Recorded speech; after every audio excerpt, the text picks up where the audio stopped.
വിശുദ്ധ യോഹന്നാന്റെ സുവിശേഷം 14 അധ്യായം 1 മുതൽ 14 വരെയുള്ള തിരുവചനങ്ങൾ. യേശു പിതാവിലേക്കുള്ള വഴി. നിങ്ങളുടെ ഹൃദയം അസ്വസ്ഥമാകേണ്ട. ദൈവത്തിൽ വിശ്വസിക്കുവിൻ, എന്നിലും വിശ്വസിക്കുവിൻ. എൻ്റെ പിതാവിൻ്റെ ഭവനത്തിൽ അനേകം വാസസ്ഥലങ്ങളുണ്ട്. ഇല്ലായിരുന്നുവെങ്കിൽ നിങ്ങൾക്ക് സ്ഥലമൊരുക്കുവാൻ പോകുന്നുവെന്ന് ഞാൻ നിങ്ങളോട് പറയുമായിരുന്നു. ഞാൻ പോയി നിങ്ങൾക്ക് സ്ഥലം ഒരുക്കി കഴിയുമ്പോൾ ഞാൻ ആയിരിക്കുന്നിടത്ത് നിങ്ങളുമായിരിക്കേണ്ടതിന് ഞാൻ വീണ്ടും വന്ന് നിങ്ങളെയും കൂട്ടിക്കൊണ്ടുപോകും. ഞാൻ പോകുന്നിടത്തേക്കുള്ള വഴി നിങ്ങൾക്കറിയാം. തോമസ് പറഞ്ഞു, കർത്താവേ, നീ എവിടേക്ക് പോകുന്നുവെന്ന് ഞങ്ങൾക്കറിഞ്ഞുകൂടാ. പിന്നെ വഴി ഞങ്ങൾ എങ്ങനെ അറിയും? യേശു പറഞ്ഞു, വഴിയും സത്യവും ജീവനും ഞാനാണ്. എന്നിലൂടെയല്ലാതെ ആരും പിതാവിൻ്റെ അടുക്കലേക്ക് വരുന്നില്ല. നിങ്ങൾ എന്നെ അറിഞ്ഞിരുന്നുവെങ്കിൽ എൻ്റെ പിതാവിനെയും അറിയുമായിരുന്നു. ഇപ്പോൾ മുതൽ നിങ്ങൾ അവനെ അറിയുന്നു, നിങ്ങൾ അവനെ കാണുകയും ചെയ്തിരിക്കുന്നു.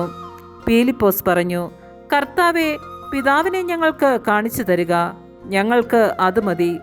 യേശു പറഞ്ഞു, ഇക്കാലമത്രയും ഞാൻ നിങ്ങളോടുകൂടി ആയിരുന്നിട്ടും പീലിപ്പോസേ, നീ എന്നെ അറിയുന്നില്ലേ? എന്നെ കാണുന്നവൻ പിതാവിനെ കാണുന്നു.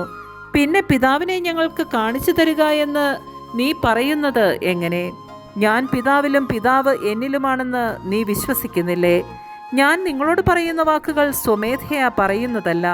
പ്രത്യുത എന്നിൽ വസിക്കുന്ന പിതാവ് തൻ്റെ പ്രവർത്തികൾ ചെയ്യുകയാണ്.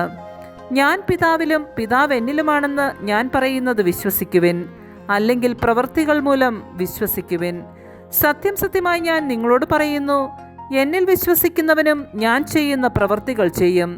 ഞാൻ പിതാവിൻ്റെ അടുത്തേക്ക് പോകുന്നത് കൊണ്ട് ഇവയേക്കാൾ വലിയവയും അവൻ ചെയ്യും. നിങ്ങൾ എൻ്റെ നാമത്തിൽ ആവശ്യപ്പെടുന്നതെന്തും പിതാവ് പുത്രനിൽ മഹത്വപ്പെടുവാൻ വേണ്ടി ഞാൻ പ്രവർത്തിക്കും. എൻ്റെ നാമത്തിൽ നിങ്ങൾ എന്നോട് എന്തെങ്കിലും ചോദിച്ചാൽ ഞാനത് ചെയ്തു തരും. നമ്മുടെ കർത്താവായ മിശിഹായ്ക്ക് സ്തുതി.